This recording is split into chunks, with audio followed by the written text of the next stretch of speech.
శ్రీమాత్రే నమః. ఈరోజు ఈ వీడియోలో మనం ఫిబ్రవరి నెల ధనుసు రాశి ఫలితాలని చూద్దాం. ఫిబ్రవరి నెలలో ధనుసు రాశి వారు ఎలాంటి ఫలితాలను పొందబోతున్నారో వివరంగా తెలుసుకుందాం. అంతకంటే ముందు ఈ వీడియో కనుక మీకు నచ్చినట్టయితే లైక్ చేయండి, షేర్ చేయండి.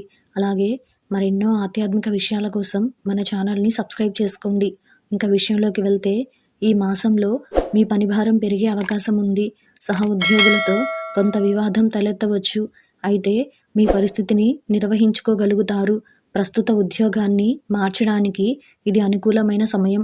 నెల ప్రారంభంలో ఆకస్మిక ఖర్చులను భరించాల్సి ఉంటుంది. కాబట్టి మీ ఆదాయం ఖర్చుల మధ్య సమతుల్యతను ఉంచండి. నూతన వాహనాలు కొనే సంకేతాలున్నాయి. ఇంటి లోపలి అలంకరణపై ప్రత్యేక శ్రద్ధ వహిస్తారు. విద్యార్థులు చదువులో పరధ్యానం పొందవచ్చు. వివాహితులు తమ పిల్లల ఆరోగ్యం గురించి ఆందోళన చెందుతారు. మీ శారీరక నిరోధక శక్తి బలహీనపడవచ్చు. అందువల్ల వైరల్ ఇన్ఫెక్షన్లకు గురయ్యే అవకాశం ఉంది. కాబట్టి ఆరోగ్యం విషయంలో శ్రద్ధ వహించడం మంచిది.